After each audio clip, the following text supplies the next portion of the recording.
Coordination compound की geometry और उसकी प्रॉपर्टीज और बॉन्डिंग को एक्सप्लेन करने के लिए कई सारी थ्योरीज आई हुई हैं और इसमें से 3 थ्योरीज हमारे सिलेबस में हैं क्लास 12th में। तो जैसे सबसे बेसिक थ्योरी इसमें है Werner coordination theory. Werner's coordination theory. Second इसमें हमारे पास है वीबीटी वैलेंस बॉन्ड थ्योरी। और थर्ड हमारे पास है सीएफटी क्रिस्टल फील्ड थ्योरी। बच्चों इसके बाद भी 2 थ्योरीज है, एमओटी भी है और एलएफटी भी है, लिगेंड फील्ड थ्योरी और मॉलिक्यूलर ऑर्बिटल थ्योरी। लेकिन उसका कोई बहुत ज्यादा एप्लीकेशन या उसकी स्टडी हमारे सिलेबस में नहीं है 12th में। आप उसको हायर स्टडीज में जाकर के हायर लेवल पे पढ़ते हैं। तो ये जो थ्योरीज हैं इसमें सबसे बेसिक जो सबसे पहले थ्योरी आई थी कोऑर्डिनेशन कंपाउंड के लिए वो वर्नर ने दी थी। अल्फ्रेड वर्नर साइंटिस्ट का नाम है। 1892 में इन्होंने ये थ्योरी प्रपोज की थी और इनके कुछ मेन पॉइंट्स हैं तो वो मैं आपको बता देता हूँ। सबसे पहले हम लोग पढ़ लेते हैं वर्नर्स कोऑर्डिनेशन थ्योरी।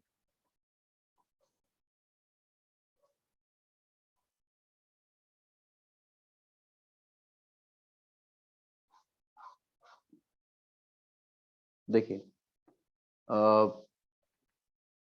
इसमें इनके कुछ मेन पोस्टुलेट्स हैं। Postulates of Werner's coordination theory.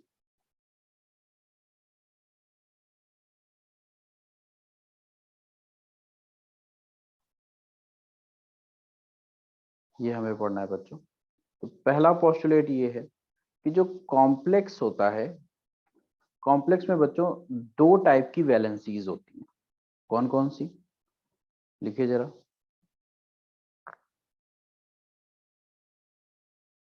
In coordination compounds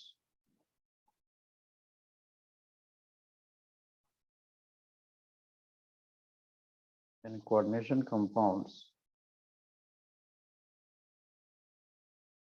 metal ions. कौन सा metal ion? Central metal ion has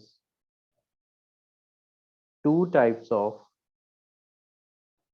valencies, that is primary valency. एक होती है primary valency,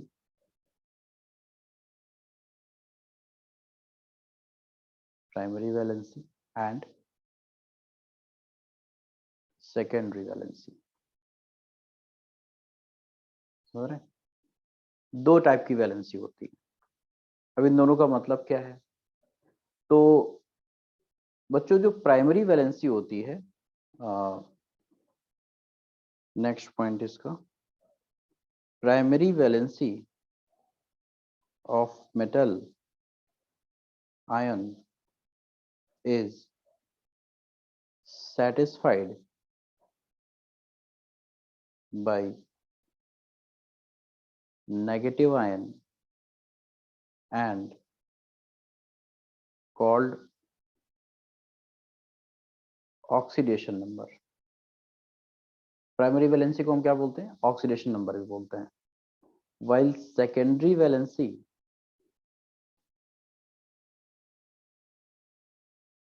is satisfied by negative ion or neutral molecule। Positive भी होता है बच्चों। Secondary valency positive ion से सेटिस्फाइड होती है, लेकिन सारे पॉजिटिव नहीं होते हैं। कुछ जैसे कि 4-5 लिगेंड्स हैं तो उसमें से कोई एक पॉजिटिव हो गया, 1 या 2 लिगेंड पॉजिटिव हो गए इसमें से, तो पॉजिटिव भी होता है। बट आपके लेवल पे नेगेटिव और न्यूट्रल ही है, तो मैं इसी के बारे में ज्यादा डिस्कस करूंगा। Secondary valency is satisfied by negative ion और बाय न्यूट्रल मॉलिक्यूल। ठीक है, अब इसका मतलब समझिए, बहुत इजी है। एंड कॉल्ड कोऑर्डिनेशन नंबर, इसको बोलते हैं कोऑर्डिनेशन नंबर। अब ये यहां तक तो जनरली समझ में आपको नहीं आया होगा कि सर क्या कहना चाह रहे हैं। देखिए, प्राइमरी वैलेंसी का मतलब है कि जो कंपाउंड्स आप पहले पढ़ चुके हैं, जैसे आपने FeCl3 पढ़ा हुआ है, तो FeCl3 एक सिंपल सॉल्ट है, सिंपल कंपाउंड है ये। इसमें आयरन की जो वैलेंसी है +3, ये क्या है? Primary valency. इसको सेटिस्फाई कौन कर रहा है? Cl। Cl क्या है? Negative ion. Primary valency always satisfied by negative ion. समझ रहे हैं आप? प्राइमरी वैलेंसी ऑलवेज, उसको कोई ना कोई नेगेटिव आयन ही सेटिस्फाई करेगा। पॉजिटिव तो हो नहीं सकता यहाँ पे, न्यूट्रल भी नहीं हो सकता।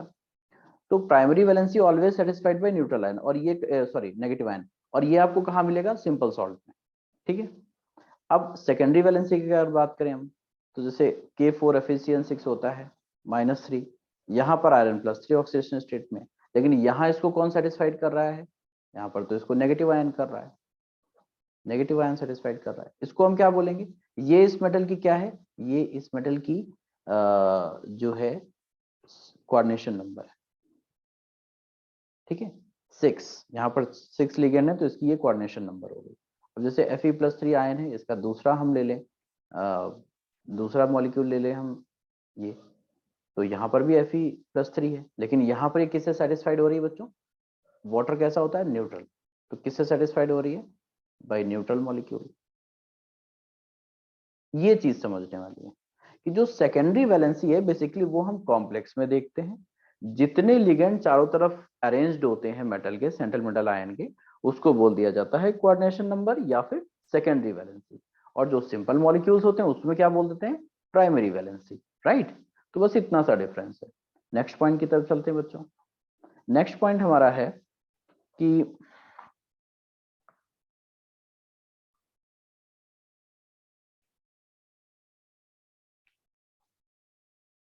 The secondary valencies are always directed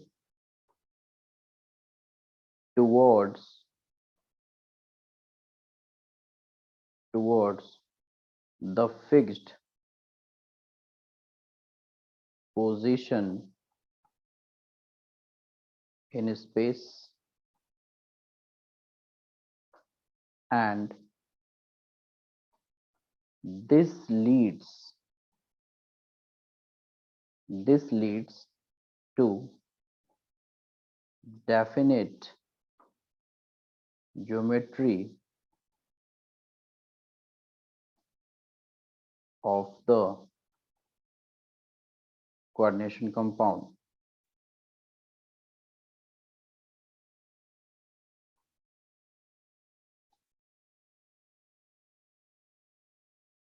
ठीक है, इसका मतलब क्या है बच्चों? देखिए, जो सेकेंडरी वैलेंसी है, जैसे कोऑर्डिनेशन नंबर की हम बात कर रहे हैं, तो अभी हमने एक ऊपर ये मॉलिक्यूल लिया FeCN6-3, तो इसमें क्या है बच्चों? ये जो Cn आयन है, इस Cn क्या होते हैं? मेटल के चारों तरफ एक डेफिनेट एंगल में अरेंज होते हैं। इसको डिटेल में हम VBT में पढ़ेंगे, इसके हाइब्रिडाइजेशन को, इसकी ज्योमेट्री को प्रॉपर हम पढ़ेंगे VBT में। तो ये इस तरह से अरेंज होते हैं ऑक्टाहेड्रली। तो कहता है कि प्रॉपर एंगल पे, प्रॉपर पोजीशन पे ये अरेंज होते हैं, तो ये एक पर्टिकुलर ज्योमेट्री बनाते हैं। जैसे यहाँ पर क्या है? यहाँ पर आप देख सकते हैं ये ऑक्टाहेड्रल ज्योमेट्री बन गई। ठीक है, तो वही कह रहा है कि the secondary valencies are always directed towards the fixed position. इनकी पोजीशन फिक्स है, ऐसा नहीं है कि ये साइनाइड यहाँ कहीं हो जाएगा, ये फिक्स है in space, and this leads to definite geometry. और इसकी वजह से क्या होता है बच्चों? इसकी पर्टिकुलर ज्योमेट्री होती है कॉम्प्लेक्स आयन की। ठीक है, नेक्स्ट पॉइंट क्या है हमारा? each metal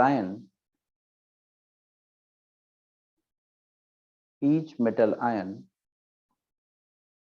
has fixed coordination number।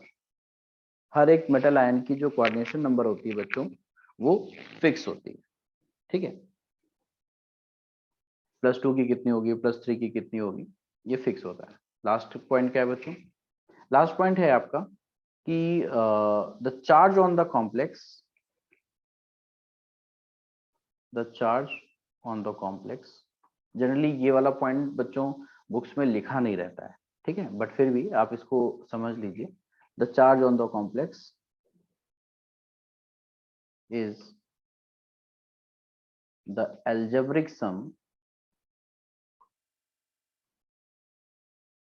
algebraic sum of all the ligands present in complex।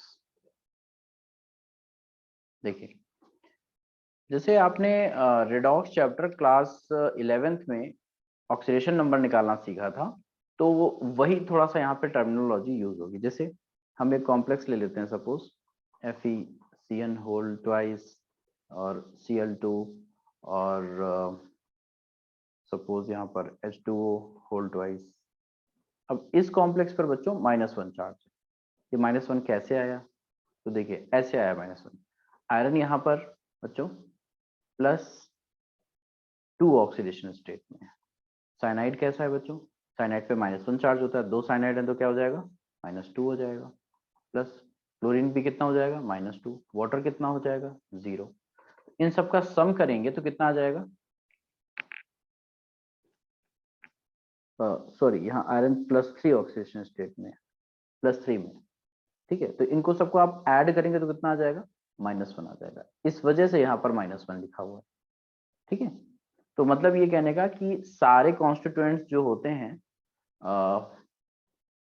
The charge on the complex is the algebraic sum of all the ligands, या all the ligands की जगह आप बच्चों यहाँ पे लिखिए all the constituents present in the complex. Metal भी तो इंक्लूड है इसमें।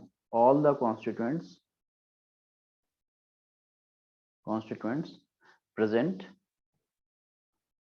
Present in complex. सारे मेटल लिगेंड सबको मिला करके जो टोटल चार्ज होता है वो आता है कॉम्प्लेक्स पे, ठीक है। तो this is all about Werner's coordination theory. और बस इसमें इतने ही पॉइंट्स हैं, एक बार आप इसको एनसीईआरटी से रीड कर लीजिएगा। इनका जो सबसे मेन पॉइंट है बच्चों वो यही है कि जो प्राइमरी वैलेंसी होती है वो सेटिस्फाइड होती है नेगेटिव आयन से, और जो सेकेंडरी वैलेंसी होती है वो सेटिस्फाइड होती है पॉजिटिव आयन, न्यूट्रल या फिर नेगेटिव से। पॉजिटिव से भी होती है, पॉजिटिव से भी होती है, बट पॉजिटिव सारे नहीं होते, एक दो उसमें लिगेंड पॉजिटिव हो सकते हैं, ठीक है। मेरे नेक्स्ट लेक्चर में मैं आपको वीबीटी पढ़ाऊंगा, वीबीटी के सारे पोस्टुलेट्स एंड वीबीटी पढ़ाऊंगा। तो पहले आप इसको समझ लीजिए, फिर नेक्स्ट लेक्चर देखिएगा।